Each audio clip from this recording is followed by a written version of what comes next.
know full well that you didn't all come out just to see me. And I recognize that you came out because, like me, you're concerned about what's going on in America, and I'll speak to that some today as well.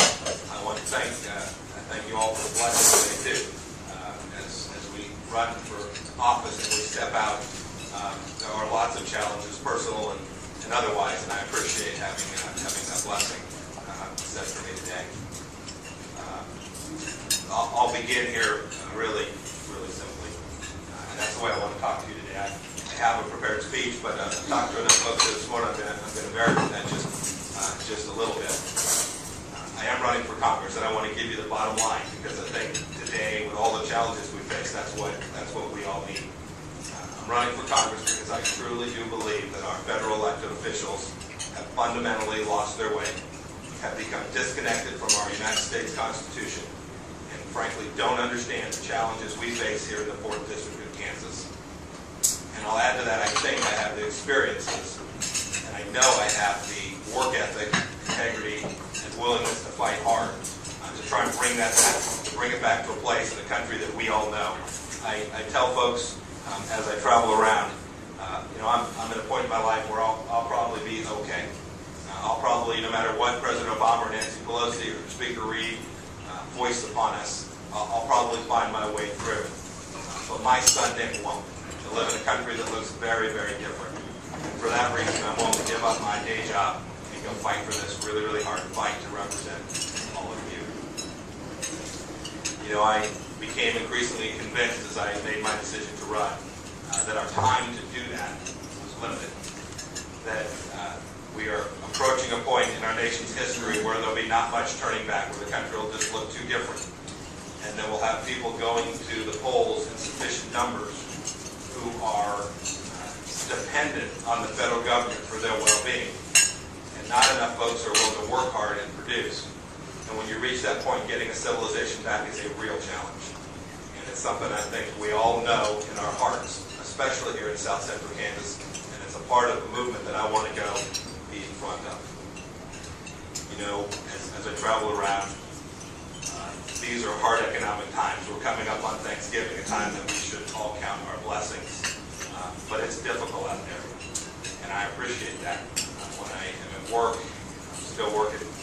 When I'm at work and talking to my employees, I appreciate the challenges that their families are facing and the uncertainty that has been presented. And so today, I just want to talk about a few simple things, and I'll speak only briefly, but then I'm happy to have a conversation with you about them and hear what you're thinking and talk to you about how my principles apply to the set of issues that face us. A couple simple things, and this will be on our way. Simple thing number one, you simply cannot, whether you're a school or a family, or in your church, or in your Boy Scout troop, or through the government in Topeka or Washington, D.C., spend more money than you have. You can't do it for very long because it becomes unsustainable. And that's where our nation is headed. That's a simple fact, a simple truth. And the primary fight that I think is taking place today in Washington, D.C. is about those of us who appreciate that simple fact and those who think you can run the printing presses just a little bit faster and dig our way out of this.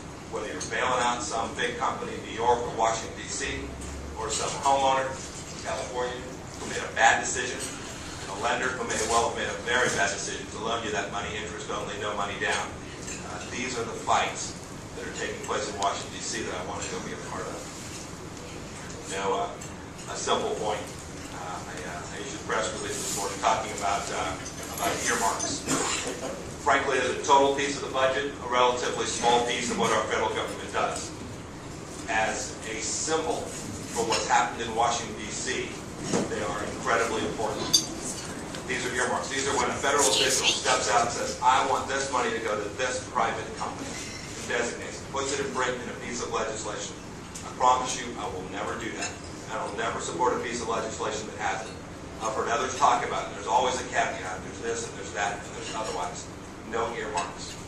Sometimes I think the people who do this, okay, they're fine folks. But that system is corrupting. When you start to do that, when you start to provide earmarks, someone will write you a big check so that you can get reelected. And when that becomes your mantra, when getting reelected is everything to you as an elected official, the battle is over. And folks like us won't be represented.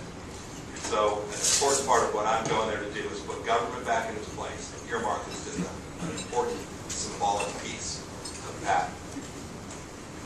Simple fact, my faith is incredibly important to me. I've been a deacon in my church.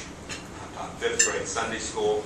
And all of the things that I'll talk to you about today and for the next 11 months as I'm running for Congress will be informed by that. I understand, as was spoken in the prayer this morning, I understand that the rights that we have, my right to be here, my right to talk to you, your right to come out and hear me, isn't given to your grandeur by the permission of some federal bureaucrat or some guy in Washington, D.C. or Topeka. It comes from our Creator. And I appreciate that those rights are with you from the moment of conception until the time of your home. Those are important facts, simple facts that I think all too often are forgotten by those who are working for us, or at least certain that they're working for us in Washington, D.C. You know, Aaron Jack, he didn't disclose this. He's not only my campaign manager, but my second cousin. So I say that because I'm a big transparency advocate and think, you know, you ought to know the bias that exists. Not a neutral person. We're going to be in Whitfield at my aunt's farm on Thanksgiving, and so he had little option but to say good things about me today. He spoke about my life experience. I think they're really important as we think about who ought to represent us here in the 4th Congressional District. I began my adult life at the United States Military Academy. I left there in 1986, served in the United States Army as a cavalry officer for 5.5 odd years. I came out in 1986. Think about it. It's the Reagan heyday. You're an M1 tanker. You have all the fuel and all the bullets you need to go train. It's a glorious thing. I served in a unit that patrolled the then East German Czechoslovakian border. That was our mission, 2nd Armored Cavalry Squadron. I was tank platoon leader, cavalry executive troop officer, and squadron staff there. That means something very special to me, and it's one of the things that I care about most. You know, national security issues have been taken off the front page because of the economic challenges we have, and because there's a man in the White House that wants to take over 1/6 of our economy with health care. But there's folks out there who still mean us harm. Make no mistake about it. And I think that having that set of experience that understands what it means if you're going to send soldiers and sailors and Marines and airmen into harm's way is absolutely critical. There is no one who appreciates that when you do that, the commitment must be total. When you're going to go fight, you go break things. And when you're not going to, you come back and you work national security through some other mechanism. Half steps don't work. And I watch as our president takes in the advice of a general he selected in a war that he says is necessary, and does nothing. He dithers, he thinks, he ponders. He brings in some more academics to tell him what he thinks he needs to do. It is unconscionable. I've got good friends. You all have friends. You all have family members in Iraq and Afghanistan and other places today. It is absolutely unconscionable to do nothing and not provide your leadership as the commander-in-chief. And in Congress, I'll rail about it from a platform a little bit different than this one. You know, I left the Army in 1981 and went to law school, practiced law for a couple years. And then I came back to Kansas and had this opportunity to start a company called Thayer Aerospace. I started it with 3 of my good buddies from West Point, and we ran it for about a decade.